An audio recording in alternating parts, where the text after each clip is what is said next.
La magia de creer.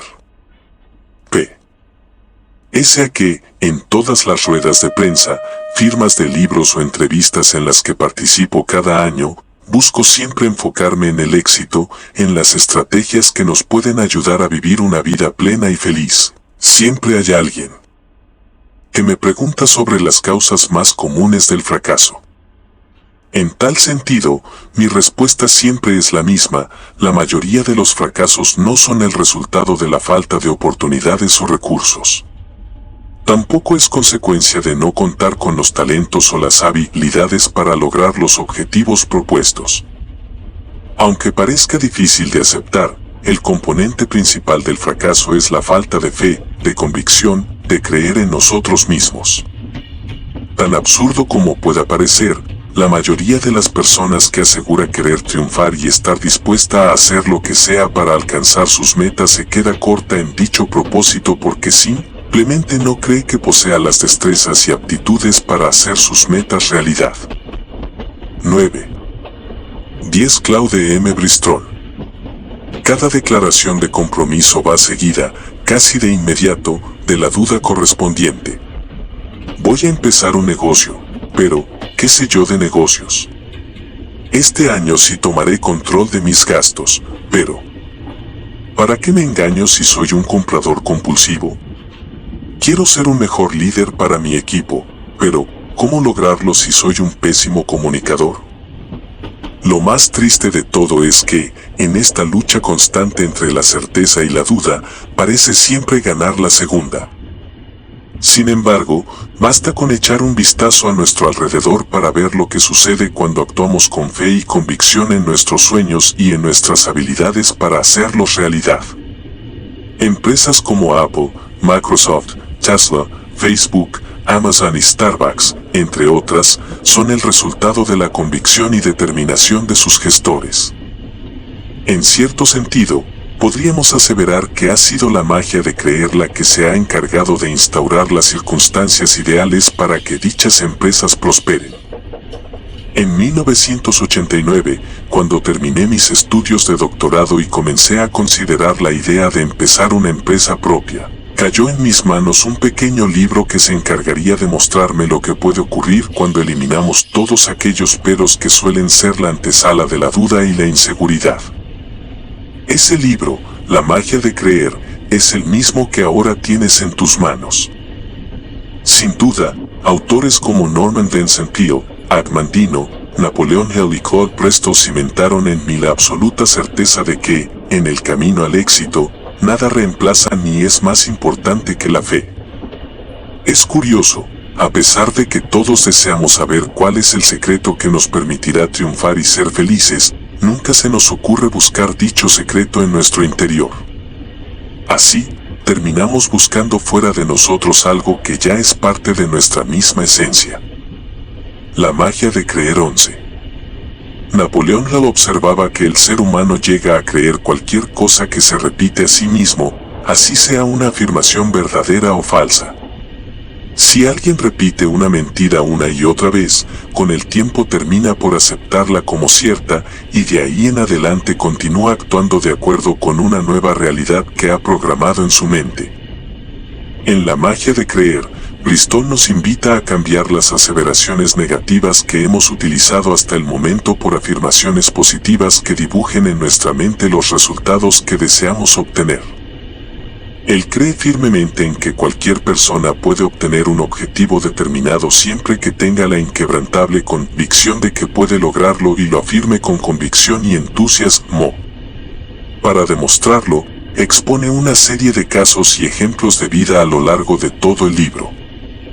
Si mantienes una imagen mental clara de lo que deseas lograr en tu mente y tienes la más segura e incuestionable fe de que lo lograrás, si no piensas o hablas de ello de otra manera que no sea con la seguridad absoluta de que lo vas a conseguir, el poder de tu pensamiento se encargará de ayudarte a crear las circunstancias que te permitan hacer realidad ese sueño, meta u objetivo.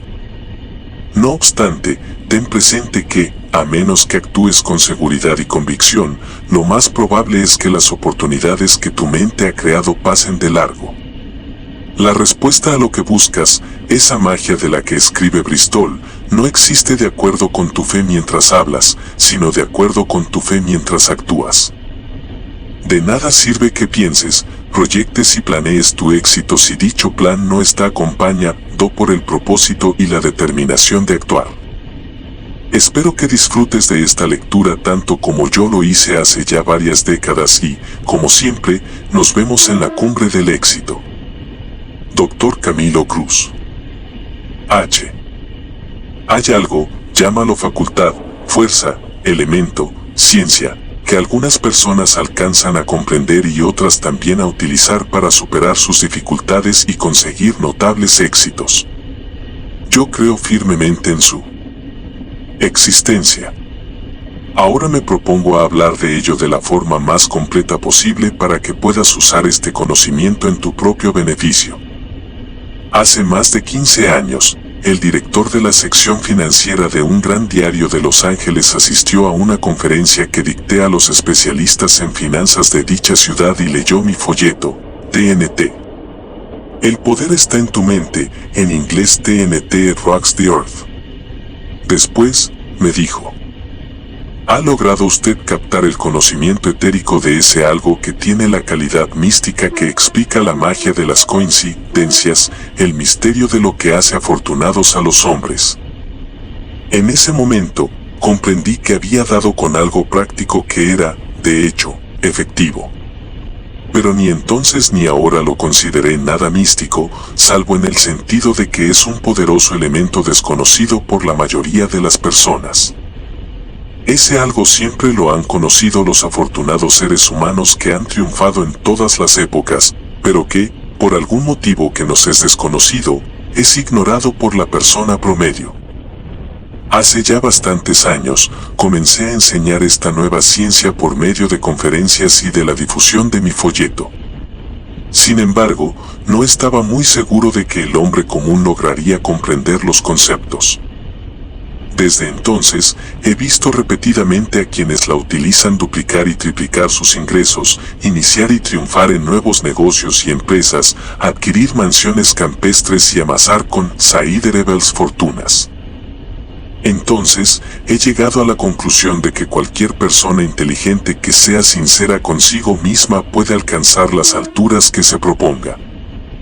Yo no tenía intención de escribir un segundo libro sobre el tema, pese a que muchos me insistían que lo hiciera, hasta cuando una mujer que trabaja en la firma editorial que tantos ejemplares ha vendido de mi primer libro, la obra a la que me refería antes, me puso entre la espada y la pared al decirme: usted tiene la obligación de dar a las personas que tratan de abrirse paso en el mundo, en una forma clara y fácil de entender, no solo el contenido de su libro TNT, sino del nuevo material que está ofreciendo a sus oyentes en las diversas conferencias que dicta.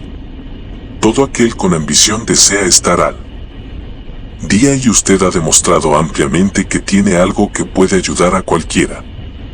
Depende de usted compartirlo con el mundo. Me costó convencerme. Sin embargo, había sido soldado durante la Primera Guerra Mundial, prestando servicio en Francia y en Alemania, y a causa de mis actividades como oficial de las organizaciones de excombatientes y miembros de una comisión estatal para la rehabilitación de los veteranos de la última guerra, comprendí que, para muchos de ellos, no sería fácil situarse en un mundo práctico como el nuestro, del que tanto tiempo estuvieron apartados. Con esta idea presente y la motivación de ayudar a todas las personas con aspiraciones, inicié la tarea de escribir este libro sobre la facultad mágica del pensamiento y de la convicción mental. Así, este trabajo está escrito también para ayudar a desarrollar el pensamiento y la acción de cada quien. Dado que este libro puede llegar a caer en manos de quienes podrían calificarme de charlatán, permítaseme advertir que ya tengo más de 50 años y que poseo un largo historial como hombre de negocios, así como anteriormente de periodista. Me inicié como reportero policial, y los periodistas que se especializan en tal tema se habitúan a considerar solamente los hechos y a no dar por cierto nada que no esté debidamente comprobado. Luego, por espacio de 2 años, tuve a mi cargo la sección religiosa de un gran diario metropolitano y, a lo largo de dicho periodo, mantuve estrecho contacto con los clérigos y dirigentes de todas las denominaciones, sanadores de la mente, espiritualistas, científicos cristianos, nuevos pensadores, líderes de la unidad, adoradores del sol y de los ídolos y, sí, incluso algunos infieles y paganos. El famoso evangelista Jesse Smith estaba haciendo un tour por todos los Estados Unidos durante aquella época. Noche tras noche. Me senté junto a él en su tribuna, observando a la gente caer de narices sobre el pavimento, sollozar y emitir gritos histéricos, todo lo cual me dejó maravillado. De nuevo, me maravillé el día en que acompañé a la policía por causa de una llamada de urgencia cuando algunos de los Holy Rollers, en un momento de histeria colectiva, volcaron una estufa e incendiaron el local en donde se reunían. Y así me seguí maravillando al asistir a diversas reuniones de las numerosas sectas religiosas, espiritualistas y de cristianos científicos. Mi asombro no reconocía límites al ver, por ejemplo, a un grupo de personas blancas zambullirse en las heladas aguas de un torrente de la montaña para salir de ellas cantando el aleluya a gritos, a pesar de que sus dientes castañaban de frío. Igualmente me maravillé al presenciar bailes ceremoniales de los indígenas y sus rituales de danza de la lluvia. En Francia, durante la Primera Guerra Mundial, me asombré ante la sencilla fe de los campesinos y el milagro que para ellos constituían los curas de los poblados franceses. También escuché historias sobre milagros en Lourdes y en otros santuarios. Cuando vi a ancianos de ambos sexos en una famosa y antigua iglesia romana subir de rodillas una interminable escalera para contemplar cierta urna sagrada, una ascensión que incluso para un atleta joven hubiera resultado difícil y penosa, no me quedó más que maravillarme de nuevo.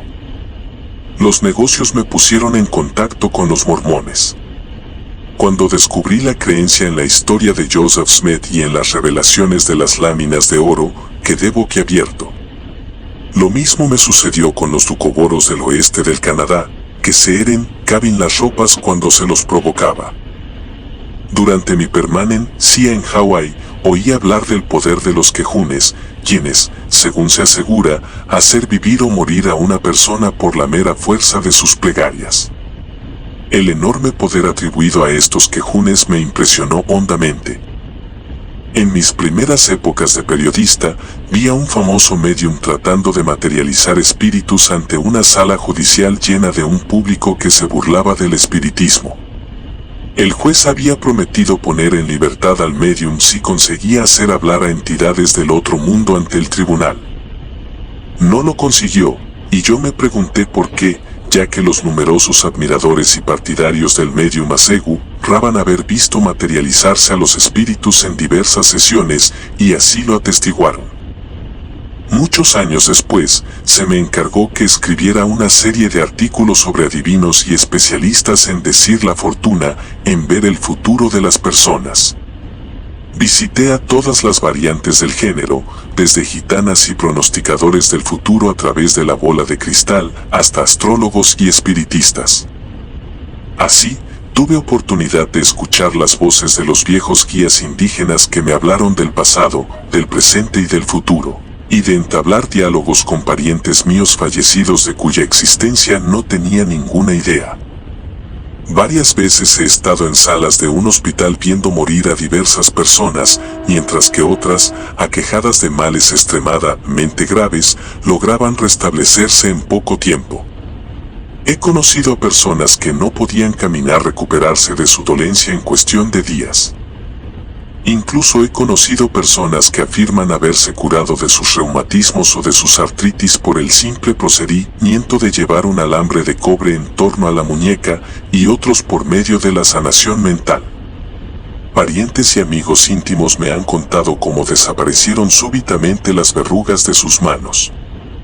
Estoy también familiarizado con varias personas que se dejan morder por serpientes venenosas y, sin embargo, siguen viviendo, así como con otros cientos de relatos e historias sobre curaciones y acontecimientos misteriosos.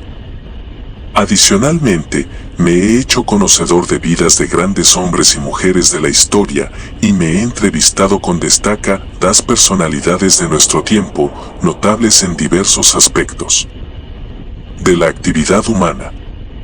A menudo, me he preguntado las causas que han hecho posible el ascenso de estas personas hacia la cumbre. He visto a entrenadores de fútbol y de béisbol tomar bajo su dirección a jugadores malos e infundirles ese algo que les hacía ganar los partidos.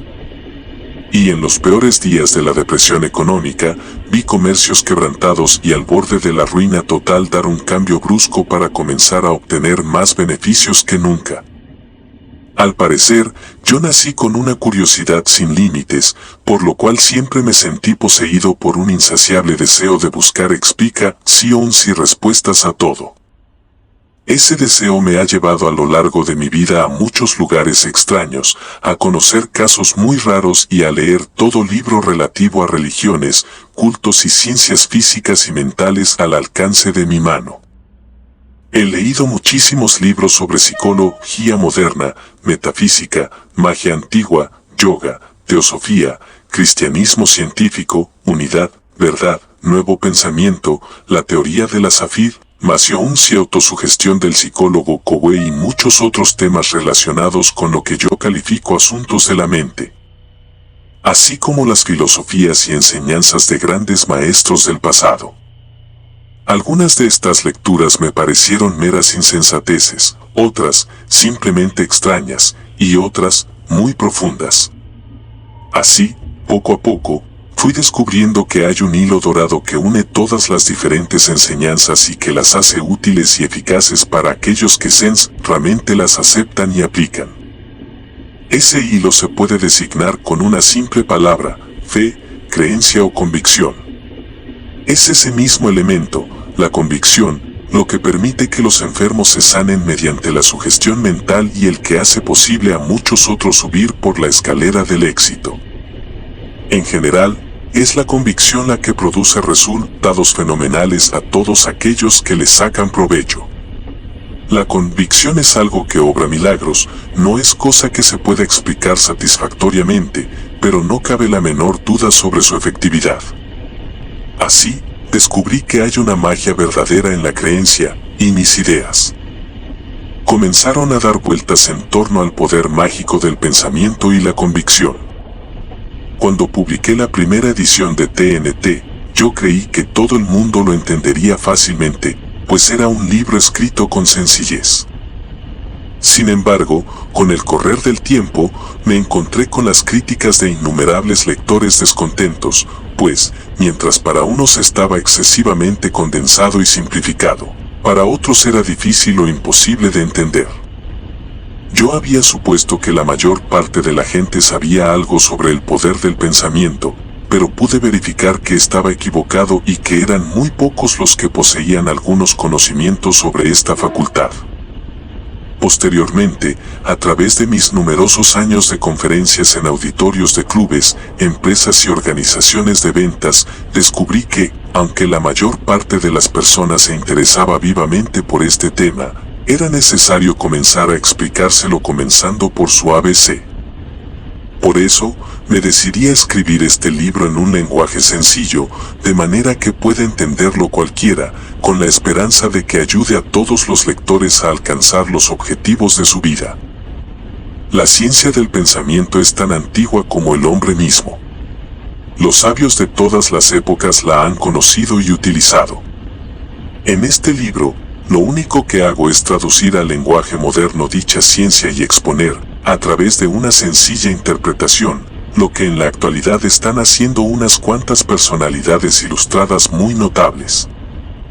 Mi objetivo es sustanciar y esclarecer las grandes verdades que se han venido utilizando y transmitiendo a través de los siglos.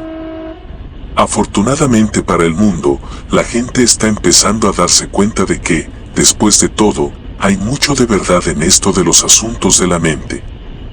Yo considero que hay millones de personas deseosas de comprender plenamente sus principios y comprobar que la mente es una facultad muy efectiva. Por consiguiente, permíteme empezar relatando unas cuantas experiencias personales con la esperanza de proporcionar una mejor comprensión de esta ciencia del pensamiento. A comienzos de 1918, desembarqué en Francia como soldado y, por un cúmulo de circunstancias, pasaron varias semanas antes de que recibiera mi pago. Durante ese periodo, estuve sin dinero para comprar cigarrillos, dulces, chicles y otras cosas, puesto que los escasos dólares que tenía antes de embarcarme hacia Europa los había gastado en la cafetería del barco para aliviar un poco la monotonía del menú que nos servían. Siempre que veía a cualquiera encender un cigarrillo o comer chicle, recordaba que no tenía un centavo en mis bolsillos. Ciertamente, el ejército me daba de comer y me vestía, y me facilitaba una colchoneta para dormir en el suelo, pero, de cualquier forma, me sentía amargado por carecer en absoluto de dinero y no tener medio alguno de obtenerlo. Una noche, marchando hacia el frente en un tren militar, mientras me hallaba impaciente porque dormir era imposible, tomé la determinación de que, cuando me reincorporara a la vida civil, ganaría mucho dinero. Todos los patrones de mi vida fueron alterados a partir de aquel instante. En mi juventud, fui un lector asiduo. La Biblia era obligatoria en el seno de mi familia. Siendo joven, me interesé por la telegrafía sin hilos, los rayos X, los aparatos de alta frecuencia y las manifestaciones similares de la electricidad. Leí todos los libros que pude acerca de tales principios. Pero, aunque logré familiarizarme con términos como radiaciones, frecuencias, vibraciones, oscilaciones, influencias magnéticas y demás, en aquellos días estos conceptos no significaban para mí nada que no correspondiera estrictamente al campo de la electricidad. Sin embargo, empezó a ocurrírseme que había una substancial relación entre el funcionamiento de la mente y las influencias vibratorias eléctricas. Estando a punto de concluir mis estudios de Derecho, un profesor me facilitó un viejo libro, La Ley de los Fenómenos Físicos, de Thomson J. Hudson. Lo leí, pero superficialmente. Yo no lo había comprendido o mi entendimiento no estaba interesado ni preparado para captar sus profundos enunciados. Por ello, aquella noche trascendental de la primavera de 1918, cuando decidí ganar mucho dinero, no advertí que estaba cimentando la base de una serie de sucesos que encadenarían las fuerzas que habrían de llevarme a la consecución de mi propósito. A decir verdad, jamás se me ocurrió pensar que aquel pensamiento y mi convicción de llevarlo a cabo pudieran constituirse en mi verdadera fortuna. Entre las clasificaciones del ejército, mi nombre figuraba con la profesión de periodista. Aunque había asistido a unos cursos de capacitación del ejército para formarme como oficial, los cursos fueron interrumpidos poco antes de poder completarlos por la orden de embarque. La mayoría de nosotros desembarcamos en Francia como soldados. Sin embargo, me consideraba como un periodista calificado y estimaba que mi puesto se hallaba en los servicios de propaganda del ejército. Pese a ello, fui asignado como los demás a empujar carretillas y a transportar municiones con los reclutas. No obstante, una noche, mientras me hallaba en un depósito de municiones próximo a Toul, empezaron a desencadenarse las cosas. Se me ordenó que me presentase ante el oficial de la sección, quien me preguntó si conocía a alguien del cuartel general del primer ejército. Le dije que no conocía a nadie y que ni siquiera sabía dónde estaba situado el tal cuartel. El oficial me ordenó que me presentara allí. Pusieron un coche y un chofer a mi disposición, y a la mañana siguiente aparecí en el cuartel general del primer ejército, en donde se me encargó la elaboración de un boletín de operaciones que debía aparecer diariamente. Estaba a las órdenes directas de un coronel. Durante los meses que siguieron, pensé con frecuencia que tenía derecho al rango de oficial por los estudios que había realizado. Entonces, los eslabones comenzaron a organizarse como en una cadena. Un día, se recibieron órdenes para que pasara a trabajar en el Stars and Stripes, el diario del ejército. Hacía tiempo que Yo ambicionaba entrar allí, pero no había dado paso alguno para lograrlo.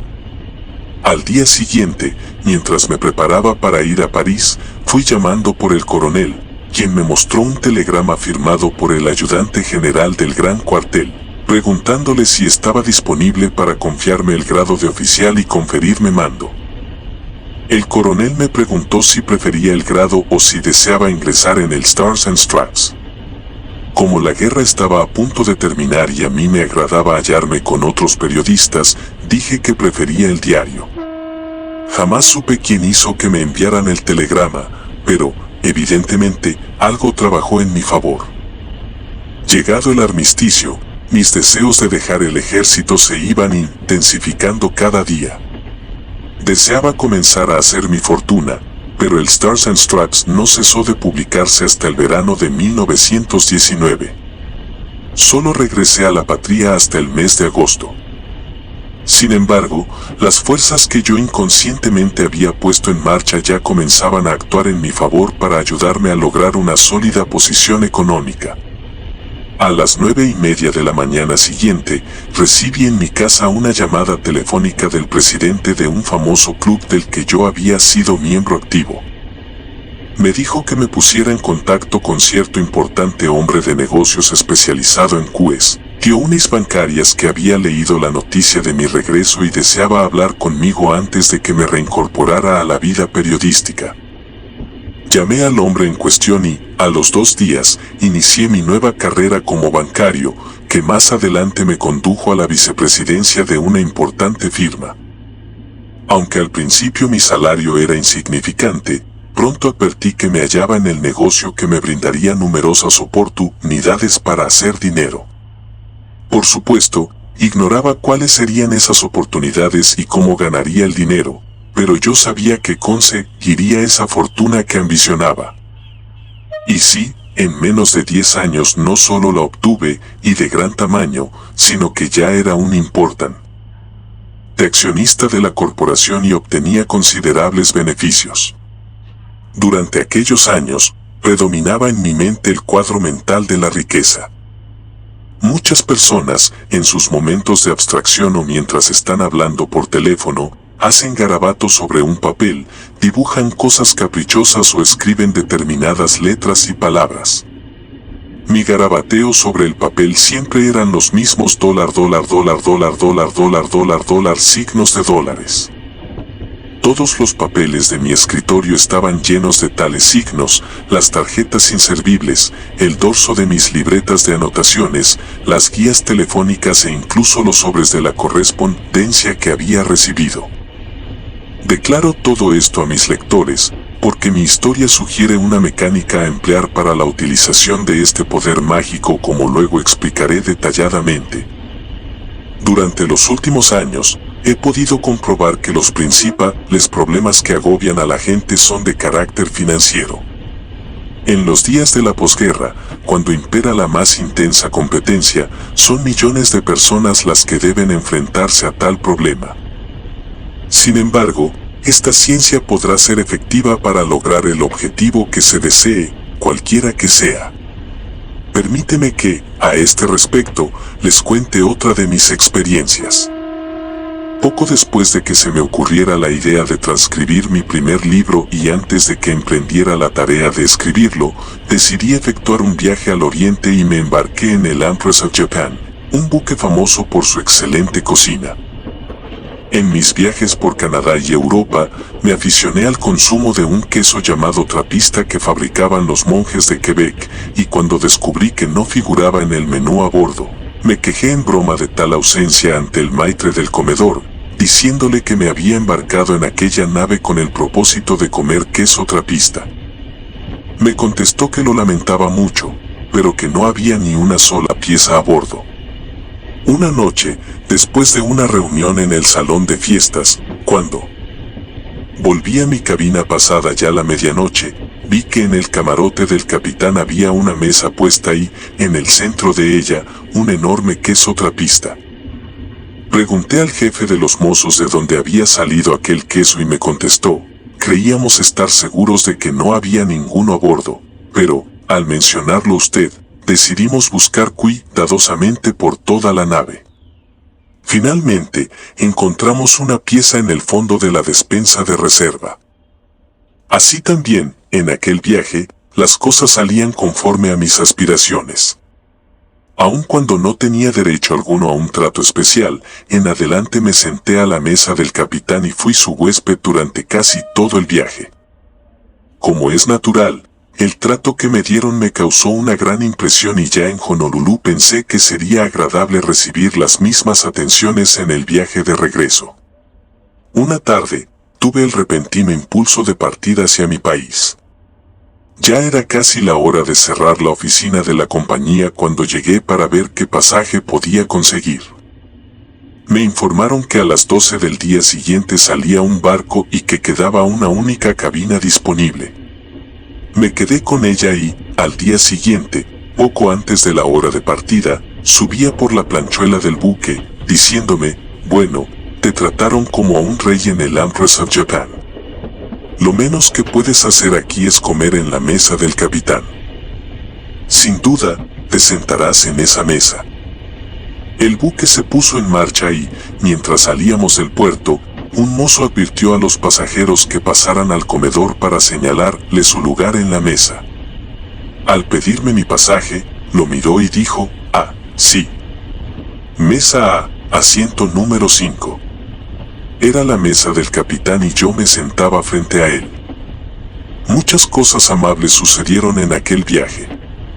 Entre otras, una fiesta dada en mi honor con motivo de mi cumpleaños. Fue idea del capitán, pese a que mi cumpleaños lo había celebrado ya unos meses antes. Posteriormente, cuando me dediqué a dar conferencias, pensé que convendría conseguir una carta del capitán explicando lo ocurrido. Le escribí y recibí su respuesta que decía: ya sabe usted que, en la vida, a veces inconscientemente, se nos ocurre que debemos hacer esto o lo otro. Aquel mediodía yo estaba sentado a la puerta de mi cabina observando a los pasajeros que llegaban al barco. Cuando apareció usted en la planchada, pensé que debía sentarse a mi mesa. No pude explicarme el motivo. Lo hice del mismo modo inexplicable con que, en muchas ocasiones, arrimó el barco al costado del muelle, en el punto exacto y al primer intento. No faltaron personas que, al oír este relato, de las que no saben nada sobre el poder mágico de creer, me dijeron que se trataba de una mera coincidencia. Con todo, yo estoy seguro de que no fue así y también estoy convencido de que el capitán, que sabe mucho de esta ciencia, está de acuerdo conmigo. Yo no me diferenciaba en nada de los demás, era uno más entre los muchos pasajeros que subían a bordo de su barco. Mis ropas no me destacaban tampoco ni había nada en mi apariencia que me hiciera singular. Al explicar esta ciencia, no ignoro que el tema ya ha sido examinado desde muchos ángulos que van desde el enfoque religioso al metafísico, pero también sé que hay muchas personas que evitan todo lo que sea religioso o metafísico o que pertenezca al ocultismo. Por consiguiente, hago la exposición en el lenguaje de un hombre de negocios que está convencido de que, pensando con sinceridad y escribiendo clara y sencillamente, se puede transmitir cualquier mensaje. Seguro han escuchado decir que, cuando se está convencido de poder hacer una cosa, se consigue hacerla. Un viejo proverbio latino dice, cree que lo tienes y lo tendrás. La convicción es la fuerza motora que permite a cualquiera alcanzar sus metas.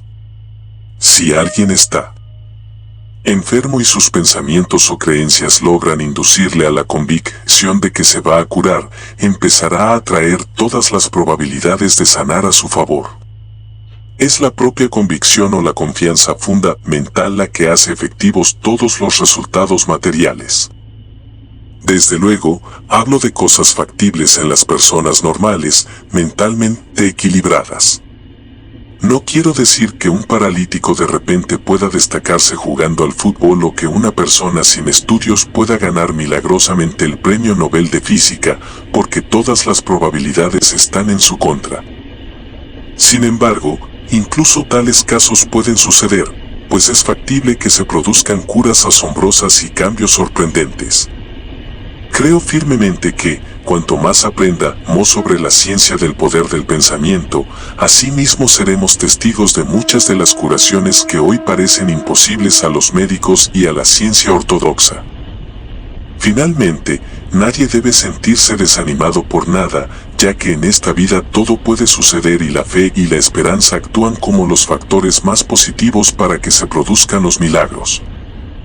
El Dr. Alexander Cannon, un distinguido médico y hombre de ciencia británico, cuyos libros sobre el pensamiento han suscitado grandes polémicas en todo el mundo, afirma que, a pesar de que hoy el hombre al cual se le amputa una pierna no logra hacer que le crezca otra, como le sucede a los cangrejos cuando pierden una de sus patas, podría conseguirlo si la mente humana no rechazara sistemáticamente tal posibilidad. Dicho eminente hombre de ciencia sostiene que, si en las capas más profundas del subconsciente se consigue cambiar el modo de pensar, el hombre podrá hacerse crecer una nueva pierna con la misma facilidad con la que lo consiguen los cangrejos. Sé que tal declaración podrá parecer absurda y hasta increíble, pero ¿cómo podemos estar seguros de que no ocurrirá así algún día? Con frecuencia, ceno con un grupo de amigos, la mayor parte de ellos especialistas en diversas ramas de la clínica y la cirugía, y me consta que, si yo les expusiera muchas de mis ideas, algunos sugerirían que se me hiciera un riguroso examen por parte de varios médicos psiquiatras para confirmar si estoy en mis cabales. Sin embargo, he podido advertir que algunos de ellos, especialmente los más jóvenes recién salidos de nuestras mejores facultades, ya no cierran los ojos y los oídos a estos argumentos relativos a la parte vital que juega el pensamiento, no solo para provocar determinadas enfermedades y trastornos orgánicos, sino también en la curación de estos. Pocas semanas antes de escribir este libro, un vecino mío vino a explicarme cómo le habían desaparecido sus verrugas. Estaba internado en un hospital y había salido al corredor en donde se encontró con otro convaleciente que estaba charlando con un amigo. Este le decía al otro, de manera que quiere librarse de las verrugas que tiene en las manos. Bueno, pues déjeme que las cuente y enseguida desaparecerán. Mi vecino me contó que se quedó mirando al desconocido durante unos momentos y que luego le dijo, puesto que está en eso, ¿no quisiera contar también mis verrugas? El hombre accedió y mi vecino se olvidó del asunto hasta que, al día siguiente, al mirarse las manos, advirtió que las verrugas habían desaparecido. Yo referí esta historia a un grupo de doctores expertos en la cuestión y uno de ellos, íntimo amigo mío, famoso especialista, vociferó diciendo, absurdo. No obstante, frente a él estaba sentado otro doctor, profesor de una facultad de medicina, quien vino en mi ayuda diciendo que había numerosos casos de curación de las verrugas por su gestión debidamente comprobados por la ciencia.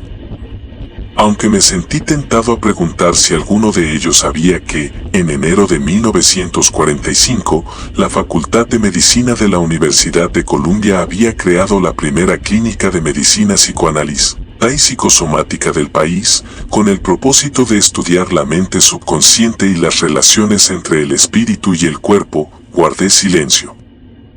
Pues eran demasiado escépticos en conjunto para mantener una discusión frente a todos ellos.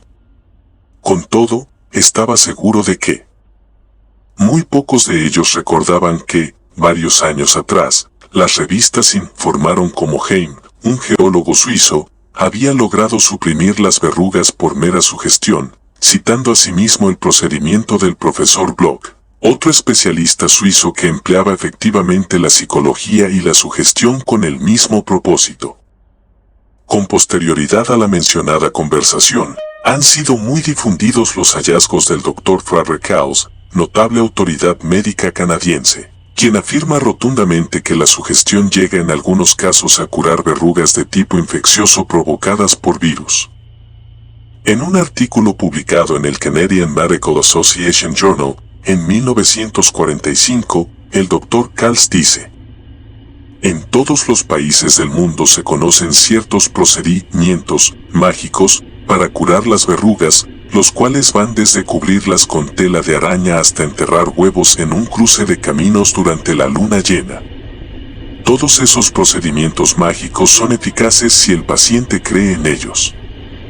Al referirse al tratamiento de ciertas enfermedades de la piel, expresa: frecuentemente, he prescrito un ungüento para aplicarlo mientras se pronuncian ciertas palabras mágicas, cosa que no solo me ha dado resultado a mí, sino también a otros médicos, provocan 2 rápidas curaciones.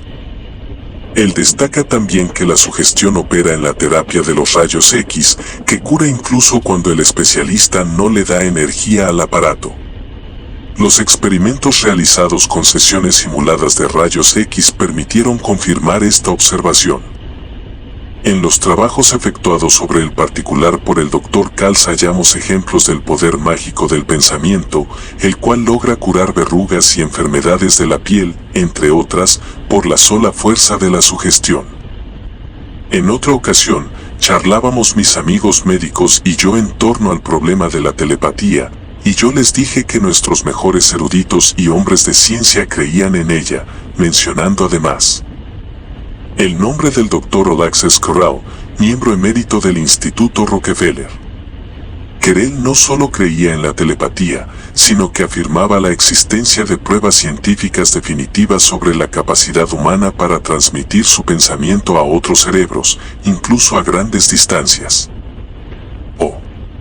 Carrel es simplemente un viejo víctima de la sensibilidad, exclamó uno de los especialistas que tomaba parte en el debate. Sin embargo, él fue un médico ampliamente conocido en todos los Estados Unidos. Lo miré con asombro, pues las ideas mencionadas fueron expuestas por Carrel en un libro notable, La incógnita del hombre, publicado en 1935. Fecha en la que ya Carrel estaba considerado como uno de los hombres de ciencia e investigadores más destacados del mundo. No está de más recordar que recibió el Premio Nobel de la Paz por sus trabajos científicos. No es que yo trate de formular críticas a los miembros de la profesión médica. Al contrario, sé que la mayoría de sus miembros generalmente son capacitados, competentes y facultativos de una amplia mentalidad. Un buen número de ellos son buenos amigos míos. Sin embargo, he relatado lo anterior para destacar el hecho de que algunos médicos, particularmente aquellos que restringen sus estudios al campo de alguna especialidad, se niegan a admitir cualquier cosa que no se halle comprendida en la formación que adquirieron en su juventud o en sus polarizados dogmas. Esta actitud no se halla solamente en médicos, pues hay incontables especialistas de otras actividades, sin excluir a los hombres de negocios, que saben muy poco acerca de las ciencias que no estén relacionadas con su esfera de acción, y cuyas mentes se resisten a admitir cualquier conocimiento que esté por fuera del marco de su limitado entendimiento. Muchas veces he ofrecido libros de selectos conocimientos a muchas personas de las que he obtenido una respuesta casi invariable después de informarles sobre su excelente contenido, que no les interesa. Esa es la paradoja. Muchas personas aparentemente cultivadas intelectualmente condenan las ideas sobre el gran poder del pensamiento y no harán el menor esfuerzo para informarse sobre esta materia. Y, sin embargo, todas ellas han hecho y hacen un uso subconsciente de dicha facultad. Por otra parte, hay mucha gente que solo cree lo que desea creer o aquellas cosas que encajan dentro de su restringido esquema y rechazan todo lo que parezca oponerse a sus conceptos. Casi todos los grandes hombres cuyas ideas dieron origen al desarrollo de la civilización en la que hoy vivimos fueron perseguidos, atacados e incluso crucificados por quienes ignoraban sus respectivas épocas. Mientras escribo este libro, tengo presentes las palabras de Marie Corelli, la novelista inglesa que alcanzó fama en el siglo XIX. La mera idea de que cualquier criatura humana pueda ser lo bastante afortunada para lograr determinada superioridad sobre los demás, pese a la indolencia e indiferencia generales, basta para excitar la envidia de los mediocres o la cólera de los ignorantes. Es imposible que los mediocres y los ignorantes logren penetrar o comprender la naturaleza místico-espiritual del mundo que los rodea, por lo cual todas las enseñanzas de los principios sobre la naturaleza espiritual del universo serán un libro cerrado para ellos, libro, además, que muy rara vez se atreven a abrir ni a leer. Por esa razón, los sabios han ocultado la mayor parte de sus profundos conocimientos al público, porque con justeza reconocieron en éste las limitaciones de sus estrechas mentalidades y los absurdos conceptos de sus prejuicios. El necio suele reírse de lo que no logra comprender, creyendo ingenuamente que, con su burla, demuestra alguna superioridad, en lugar de advertir que con ella solo descubre su insolente estupidez. Sin embargo, en la actualidad hay grandes investigadores y pensadores de talla mundial que discuten libremente sus estudios y los resultados de sus experiencias sobre estos temas.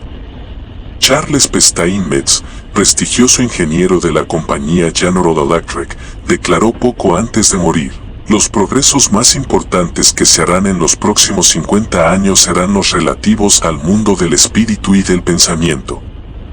Y el Dr. Robert Gold, profesor de psicología de la Northwestern University, formuló no hace mucho el siguiente enunciado: nos hallamos a punto de traspasar con nuestros conocimientos el umbral de los latentes poderes psíquicos del hombre. Mucho se ha escrito y dicho sobre las fuerzas espirituales, los poderes desconocidos del ocultismo, la metafísica, la física mental, la psicología, la magia y temas afines que hacen pensar a muchos estudiosos que pertenecemos al reino de lo sobrenatural.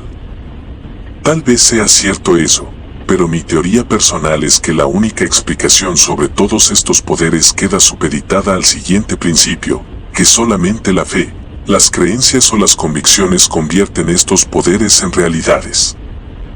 Durante los muchos años que llevo dando conferencias en clubes, organizaciones comerciales y ante los micrófonos de la radio para instruir a millares de personas sobre esta ciencia, he sido testigo de innumerables resultados que pueden considerarse fenómenos maravillosos. Y como ya lo dije anteriormente, muchas personas que han aplicado esta poderosa facultad en sus negocios duplicaron, triplicaron o multiplicaron sus ingresos. He sido testigo de algunos que han logrado grandes fortunas. Mis archivos están llenos de cartas de personas de todas las clases y posiciones dando testimonio de que han recurrido a esta ciencia y han obtenido notables éxitos. Por ejemplo, puedo citar a Ashley C. Dixon, cuyo nombre es conocido por millares de radioescuchas, quien hace algunos años me escribió espontáneamente para decirme que mi procedimiento le había permitido ganar más de $100,000. Me dijo que había estudiado la cuestión de una manera académica, pero que jamás había llegado a creer hasta que tuvo los 43 años, cuando, solo con $65 como único patrimonio, sin empleo ni perspectivas de conseguir alguno, comenzó a demostrarse a sí mismo que dicha ciencia da resultados. El señor Dixon me ha autorizado para dar a conocer su carta, de la cual reproduzco los párrafos siguientes. Entonces descubrí su libro TNT, que expone en forma comprensible y aplicable todo cuanto sabía anteriormente sobre el tema. Fue algo así como ver las cataratas del Niágara por primera vez. Uno sabe que existen, pero no confirma que conoce su magnitud hasta que las ve. Y así, su TNT me reveló con toda claridad las cosas que yo conocía y que incluso había utilizado. Era algo que yo podía leer y aplicar día tras día. ¿Cuánto me ha rendido esto en dólares y centavos? Es la pregunta normal del hombre de la calle. ¿Desea ver cifras en la columna de los beneficios? Bien, pues esta es la respuesta. Desde que tenía 43 años, en aquel momento en que me hallaba en la miseria y necesitando incluso conseguir alimentos para mi familia, he conseguido $100,000. Vendí mi negocio que me costó $5,000, que me prestaron al comenzar, por $30,000 y ahora trabajo en otro que vale $50,000. Es decir, $50,000 si quiero traspasarlo y mucho más si decido seguir en él. No es jactancia. Es una exposición fiel de lo que he logrado en los últimos 10 años. Algo que no se puede lograr en un día ni en un mes, pero que se puede lograr. En 1934, durante la fase más grave de la llamada depresión o crisis económica, el jefe del Better Business Bureau de una gran ciudad norteamericana se enteró de lo bien que les iban las cosas a las firmas y a las personas que seguían mis enseñanzas. Decidió informarse del asunto. Más adelante, me felicitó públicamente y me escribió la siguiente carta. Mi afirmación de que sus enseñanzas han sido el factor determinante para estimular los negocios en esta empresa de un modo superior a lo logrado antes por cualquier procedimiento, se basa en las declaraciones de los numerosos ejecutivos de la firma que las han empleado con éxito. Cuando me enteré por diversos testimonios de hombres de otras empresas de los resultados fenomenales que estaba usted obteniendo, me incliné a estudiar los hechos, que parecían demasiado prodigiosos para que fueran ciertos.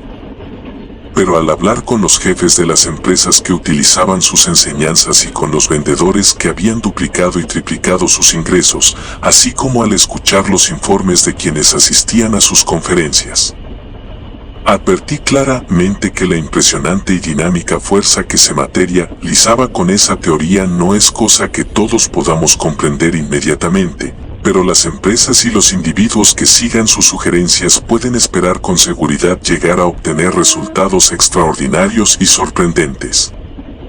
Usted ha demostrado plenamente lo dicho y, por consiguiente, debo felicitarlo por haber comunicado a los demás la gran importancia de lo descubierto por usted. Desde entonces, el autor de esta carta ha alcanzado las máximas alturas en el mundo de los negocios y recientemente me escribió otra carta relatándome otros casos presenciados por él, confirmando la eficacia de esta ciencia. Cuando empecé a escribir este libro, decidí ponerme en contacto con empresas y personas que previamente me habían escrito certificándome los resultados extraordinarios obtenidos por medio de la ciencia de la convicción. Y, sin excepción, todos ellos me escribieron diciéndome que los progresos obtenidos desde entonces fueron aumentando a un ritmo creciente. Uno de ellos, Torquell, cuyo nombre es popular entre los veteranos de guerra norteamericanos, me escribió en 1937. No fue cosa fácil al principio admitir totalmente sus ideas, pero mis circunstancias y mi estado físico me forzaron a analizarlas continuamente hasta que llegué a comprenderlas. Lo cual, en sí, ya era en cierto modo una ganancia.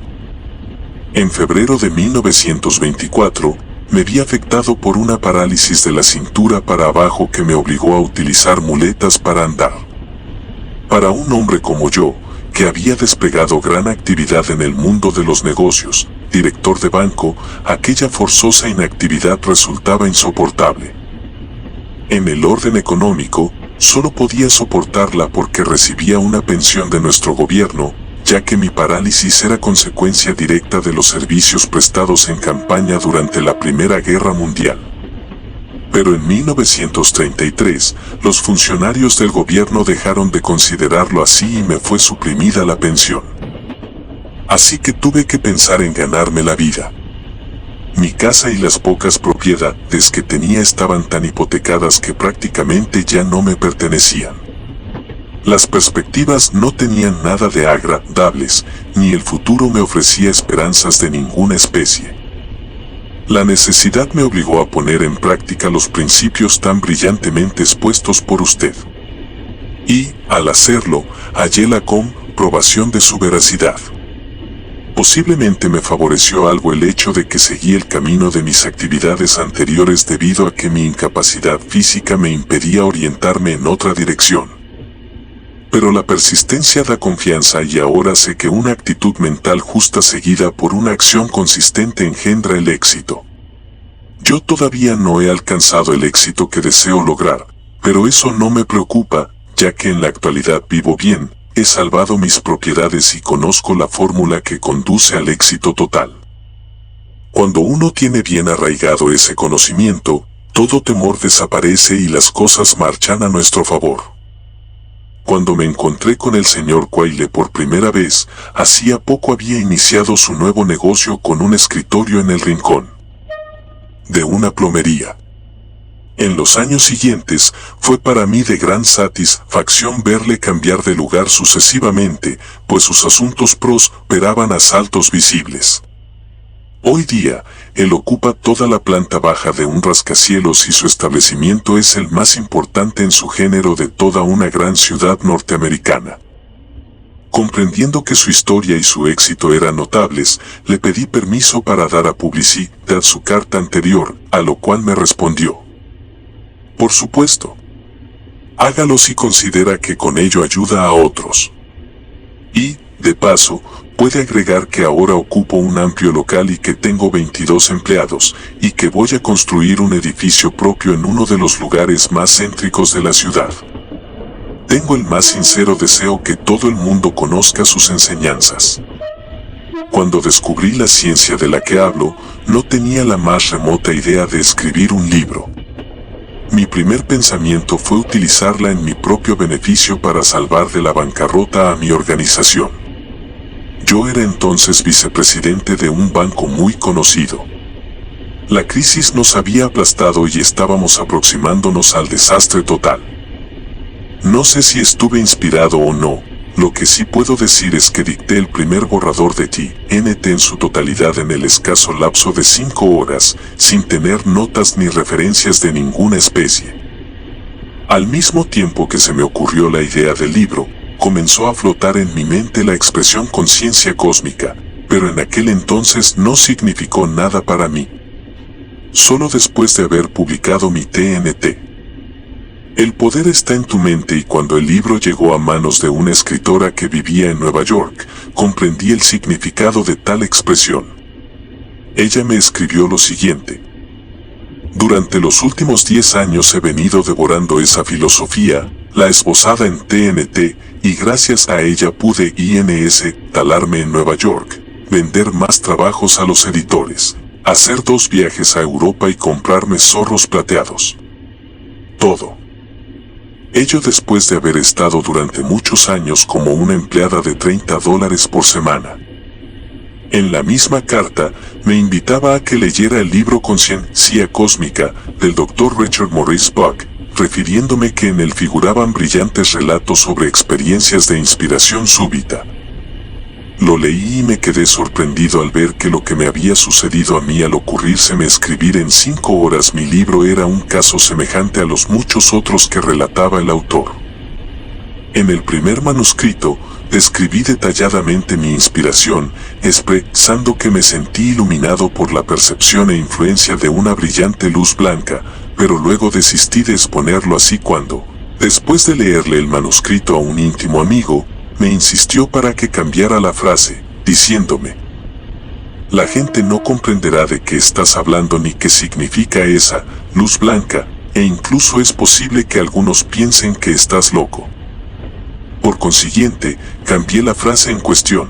Sin embargo, aquellos de mis lectores que sepan algo sobre la iluminación cósmica entenderán mi referencia a esa luz de que hablo, aun cuando, siguiendo el consejo de mi amigo, solo hice una obscura referencia a la misma en mi primer trabajo. De todos modos, siempre quedará en mi memoria esa extraordinaria experiencia por la que pasé en aquellos instantes que duró mi percepción de esa luz que, en un breve momento, me transmitió una mayor sabiduría y comprensión de lo que había logrado atesorar a lo largo de muchos años de lectura y estudio. Fue en ese mismo instante cuando, con la claridad y velocidad de un relámpago, comprendí que mi empresa no marchaba al desastre por causas ni acontecimientos externos, sino exclusivamente debido a la actitud mental de sus integrantes y empleados. Todos nosotros estábamos sucumbiendo bajo el peso de nuestros temores y pensamientos pesimistas. Temíamos que la depresión no solo debilitaba nuestros espíritus, sino que nos llevaba cuesta abajo hacia el desastre financiero. En realidad, éramos nosotros, con nuestro pesimismo e ideas de ruina, los que estábamos provocando el desastre. Se me ocurrió que todo lo que debía hacer para salvar la empresa y enfrentar con éxito la depresión era cambiar los pensamientos de todas las personas que trabajaban en nuestra organización. Puse entonces manos a la obra, y tal como escribió en el prólogo de mi obra Frank W. Camp, se obtuvieron las más extraordinarias transformaciones tanto en los individuos como en la organización misma. Sé que algunas de mis afirmaciones pueden ser objeto de burla por parte de algunos psicólogos escépticos. Pero, de cualquier modo, hay actualmente en Norteamérica millares de personas que constituyen una prueba tangible y cotidiana de la eficacia de esta conciencia cósmica. En cuanto a ti, lector, el punto principal consiste en saber si te será o no útil, y para saberlo, el único medio que se te ofrece es hacer la prueba. Al emplear esta ciencia que te ofrezco, con la seguridad absoluta de que te dará resultados, la emplees como la empleares, deseo repetirte una advertencia que ya formulé en mi primer trabajo. Jamás la utilices para hacer daño, ni con malas intenciones o con propósitos perversos. Desde el principio, la humanidad siempre pudo disponer en este mundo de dos fuerzas sutilmente en lucha, el bien y el mal. Ambas son extraordinariamente poderosas y tienen sus respectivos ciclos y alcances. El principio básico que las activa es la energía procedente del poder mental. A veces, parece imponerse el mal, otras veces es el bien el que predomina. Este poder mental del que hablo ha construido imperios y también ha confirmado que puede concebir los medios para destruirlos. La historia registra innumerables referencias de tales hechos. Si lees este libro de manera reflexiva, comprenderás que esta ciencia puede emplearse como una terrible fuerza destructora y también para alcanzar muy buenos objetivos, benéficos y constructivos. Es algo así como el uso de los elementos naturales. Algo similar, por ejemplo, al empleo del agua y del fuego, que figuran entre los más esenciales recursos de los que se sirve la humanidad. Son altamente beneficiosos, pero también pueden ser catastróficos, pues todo depende de que sean utilizados con buenas o malas intenciones. Por consiguiente, ten mucho cuidado de no hacer un mal empleo de las energías mentales que tienes ni de la que vas a adquirir. No insistiré jamás lo suficiente sobre esto, porque si las utilizas con malos propósitos, pueden revertirse en un fatal boomerang que te destruya, así como han destruido a muchos otros en diferentes épocas de la historia. Y nadie crea ingenuamente que estas son palabras ociosas, pues se trata de una grave y solemne advertencia.